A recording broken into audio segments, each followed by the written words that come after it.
class. In the last lesson, we learned about the structure and classification of transistors, as well as the principles of transistor amplification and current distribution. Now, let's continue with the study of transistors. The teaching objectives of this section are: 1. To understand the volt-ampere characteristics and main parameters of transistors. 2. To be able to use a multimeter, both analog and digital, to identify the type and leads of a transistor. The characteristics curves of a transistor are used to represent the voltages at each terminal of the transistor and the interrelationship between the currents. It reflects the performance of the transistor and is an important basis for analyzing amplifier circuits. The volt-ampere characteristics of a transistor are divided into input and output volt-ampere characteristics. We take the NPN transistor as an example for the common emitter amplifier circuit to analyze.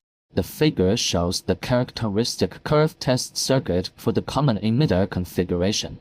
1. The input volt-ampere characteristics of the transistor.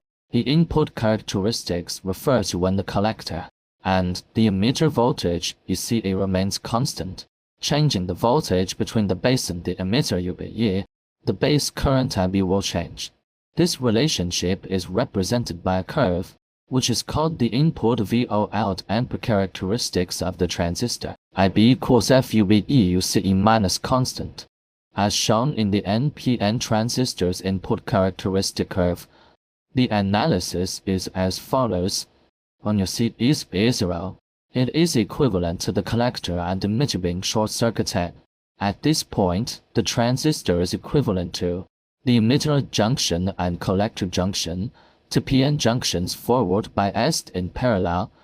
The relationship between IB and UBE is similar to the volt-ampere characteristic of a diode. When your C increases, an input characteristic curve shifts to the right, showing that UC affects the input characteristic. However, when UC is greater than a certain value, generally when UC E1V, the curves tend to coincide. So we only need to study one of the curves. We can see that the shape of the volt-ampere characteristic at this point is similar to the volt-ampere characteristic of a diode, and like the diode, there is also a dead zone voltage. The value of the dead zone voltage varies depending on the material of the transistor. The dead zone voltage UGH for silicon transistors is about 0.5V, and for germanium transistors, UGH is about 0.1V. After conduction, the forward voltage drop across a silicon transistor is about 0.7V, and for a germanium transistor, it is about 0.3V. To the output volt-ampere characteristics of the transistor. Output characteristics refer to when the base current IB remains constant. Changing the voltage between the collector and the emitter UCE, the collector current will change accordingly. The relationship between the two is a curve. When the base current IB takes different values, different curves can be obtained. Therefore, the output volt-ampere characteristics of the transistor are a family of curves. That is, IC equals FUC IB minus constant. The figure shows the output characteristic curve of the NPN transistor. Analysis indicates that, on a single curve, at this point, IB remains constant. When UC is small, S increases with the increase of UC. When UC exceeds a certain value, about 1V, further increase in UC does not result in a significant increase in IC. This indicates that the transistor has a constant current characteristic when UC is greater than 1V and remains constant. As IB increases, the value of IC increases significantly. It indicates that the transistor has a current control characteristic. Output volt-ampere characteristics of the transistor are usually divided into 3 operating regions. 1. Amplification region. The output characteristic curve. The part that is approximately horizontal is the amplification region, It is IC beta IB and is independent of the size of UCE. The voltage conditions for a transistor operating amplification region are: emitter junction is forward bias, collector junction is reverse bias. To cutoff region, at a base current IB0, the area below the corresponding curve is the cutoff region. In this region, IB0 ICO saturation current, UC approximate equals UCC, equivalent to the collector and emitter being open-circuited. The voltage conditions for a transistor operating in the cutoff region are: emitter junction is reverse bias, collector junction is also reverse biased. 3. Saturation region. Saturation region corresponds to a smaller UCE. At this time, the region where you see EDE. In this region, IC is no longer proportional to IB. The voltage conditions for a transistor operating in the saturation are: emitter junction is forward biased, collector junction is also forward biased. When the transistor is fully saturated, the voltage across the collector and emitter is very small. UC equals UCS. For silicon transistors, UCS0. 3V for germanium transistors, UCS0. 1V. This is called the collector saturation voltage drop. One current amplification factor, beta bar and beta, is the direct current, also known as the static current amplification factor. Beta is the alternative current, also known as the dynamic current amplification factor. The two values are quite close. In future estimates, beta bar is often used as beta. To saturation current, ICO. ICO is the current flowing from the collector to the emitter when the base is open-circuited. The smaller this current is, the better the performance of the transistor. 3. Maximum collector current ICM.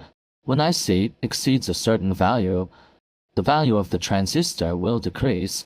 When the value drops to just 3 of the normal value, the collector current is called the maximum collector current allowed. The transistor operates normally when ICM. For collector emitter reverse breakdown voltage, UBRC.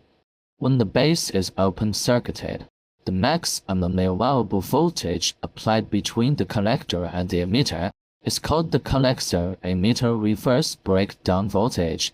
The transistor operates normally when you see ERCO. 5. Maximum collector power dissipation PCM. When the parameters of the transistor change due to heat, as long as they do not exceed the allowable values, the maximum power consumed by the collector is called the maximum collector power dissipation allowed. Therefore, the transistor operates normally when ICUC-BCI. Transistor identification and measurement. The model number of the transistor is generally marked on its casing. The pinout can be obtained by referring to the manual according to the model number. This figure shows a commonly used shape and its pin arrangement. Use a multimeter to identify pins and transistor type. Distinguishing the type and base of the transistor, set the multimeter to the R100 or R1K range. Touch one pin with the black probe. Touch the other 2 pins with the red probe separately. If both measurements have a low resistance, approximately a few thousand ohms, then the pin contacted by the black probe is the base, and it can be determined that the transistor is of the NPN type. If the red probe touches one pin, and the black probe touches the other 2 pins separately, and if both measurements have a low resistance, approximately a few thousand ohms or a few hundred ohms, then the pin contacted by the red probe is the base, and it can be determined that the transistors of the PNP type, distinguishing the collector and emitter. Take an NPN transistor as an example. After determining the base, assume the remaining 2 pins to be the collector and the emitter respectively. Hold the assumed collector with your fingers and the measured base, but do not touch them together, or connect a 100K resistor between the assumed collector and the measured base. Connect the black probe to the assumed collector and the red probe to the assumed emitter. Note the meter reading at this time, and swap the assumed collector and emitter. That is, assume the pin originally thought to be the collector as the emitter. Repeat the above steps. Compare the resistance values measured both times.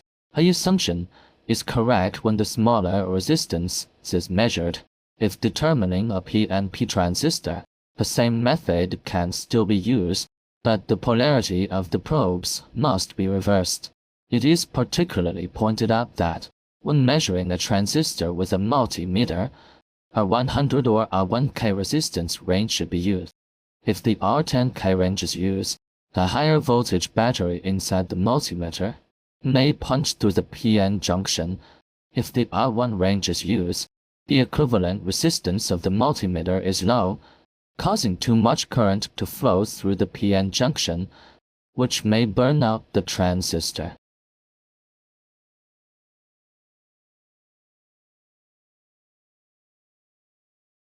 We now use a 500 type multimeter to determine the electrodes and type of the transistor.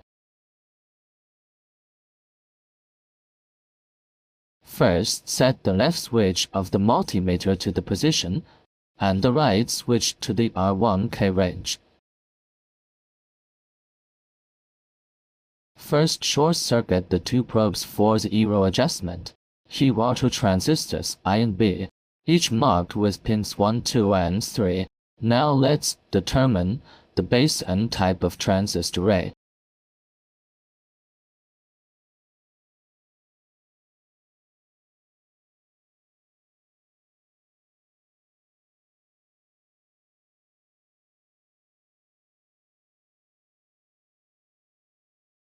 Touch one pin with the black probe, for example pin 2, and touch pin 3 with the red probe.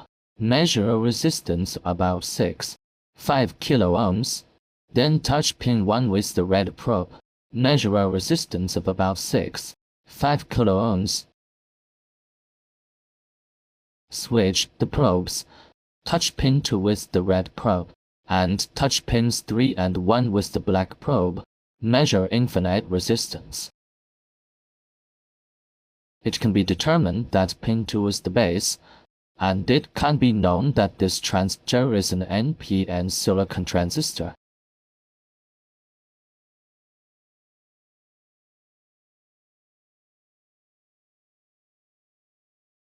Now measure transistor B. Touch one pin with the red probe, for example pin 2.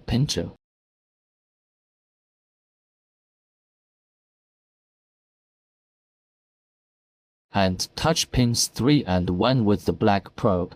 Measure a resistance of about 5 kilo ohms for both.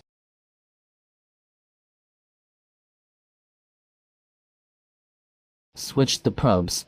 Touch pin 2 with the black probe, and touch pins 3 and 1 with the red probe. Measure infinite resistance for both. From this, it can be determined that pin 2 is the base, and it can be known that this transistor is a PNP germanium transistor.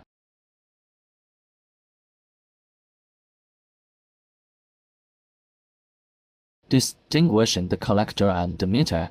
Take an NPN transistor as an example. Transistor A is an NPN transistor. Pin 2 is the base. Assume the remaining two pins to be the collector pin 3 and the emitter pin 1.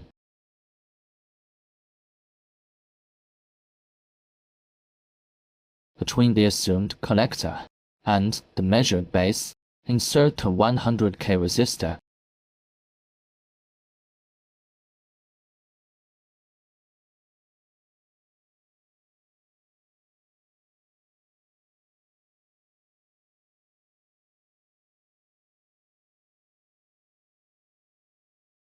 Connect the black probe to the assumed collector and the red probe to the assumed emitter.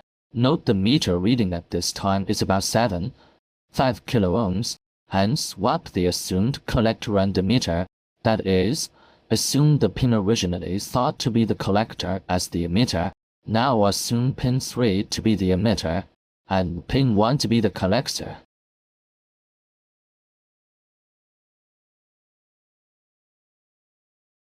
Repeat the above steps. Measure a resistance value of about 25 kiloohms. Compare the resistance values measured both times. The assumption is correct for the smaller resistance measured. The first assumption is correct. It can be determined that transistor A, pin 3 is the collector, and pin 1 is the emitter. For determining a PNP transistor, the same method can still be used, but the polarity of the probes must be reversed. Now proceed to determine transistor B. The specific operation is left for everyone to experience on their own.